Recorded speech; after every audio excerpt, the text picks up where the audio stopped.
Marcel, allocataire du RSA depuis plusieurs mois, est assis dans son canapé. Il écoute la radio. Il entend une information qui parle de la loi plein emploi, visant à améliorer l'accompagnement des demandeurs d'emploi et renforcer l'insertion des personnes les plus éloignées du marché du travail.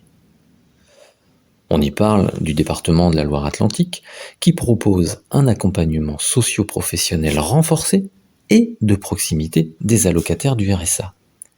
Un zoom est fait sur l'unité emploi de la délégation de Châteaubriand qui a accompagné en 2023 532 allocataires. Marcel, après avoir pris rendez-vous avec l'unité emploi, arrive à l'accueil du service. Il est reçu par une assistante administrative qui évalue sa situation afin de bien comprendre sa demande.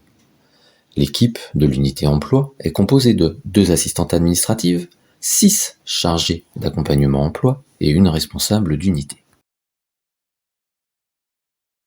Marcel est accueilli par la chargée d'accompagnement emploi. Il lui explique qu'il est au RSA à la suite d'une fin de droit à l'allocation chômage. Il est sans emploi depuis 2 ans. Il travaillait dans le domaine du tertiaire à un poste administratif.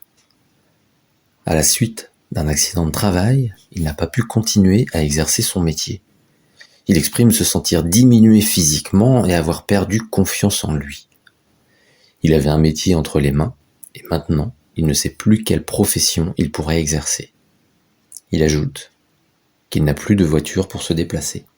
En 2023, les principaux freins à l'emploi des personnes accompagnées sont la mobilité à 27%, le manque de qualification à 20%, la santé à 20% et la garde d'enfants à 12%.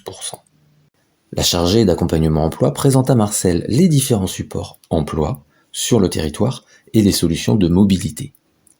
Elle l'informe être en lien avec un réseau de partenaires qui peuvent également aider Marcel dans ses démarches. Elle lui explique qu'ils vont avancer ensemble à élaborer son projet professionnel adapté à ses capacités, ses envies au travers d'entretiens individuels, mais aussi, s'il le souhaite, en participant à des ateliers collectifs proposés par l'unité emploi. Elle va l'accompagner à lever des freins à l'emploi et à reprendre confiance en lui pour mener ses démarches d'insertion professionnelle.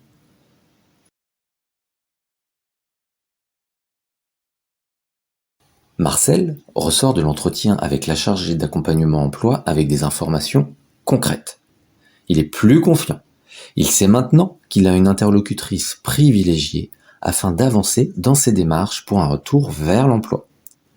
À noter que la CLI, la commission locale d'insertion, qui travaille en étroite collaboration avec l'unité emploi, est garante du parcours d'insertion de Marcel. Elle veille à ce que des offres d'insertion adaptées à sa situation lui soient proposées. L'équipe de l'unité emploi participe aux dynamiques économiques territoriales et construisent un réseau permettant à Marcel d'être orienté et de se diriger en autonomie vers les interlocuteurs adaptés à sa situation. Le réseau pour l'emploi participe à la politique d'insertion professionnelle.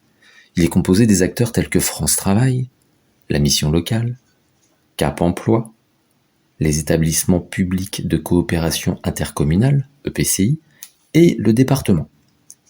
Ces acteurs et les différents partenaires des territoires permettent un accompagnement, chacun dans son champ d'intervention, tels que l'emploi et la formation, la mobilité, la santé et le handicap, et le social.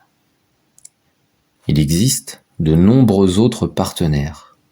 Ce travail de réseau partenarial participe aux sorties positives de l'accompagnement de l'unité emploi. En 2023, sur 196 fins d'accompagnement, 53 personnes ont eu des sorties positives d'insertion professionnelle.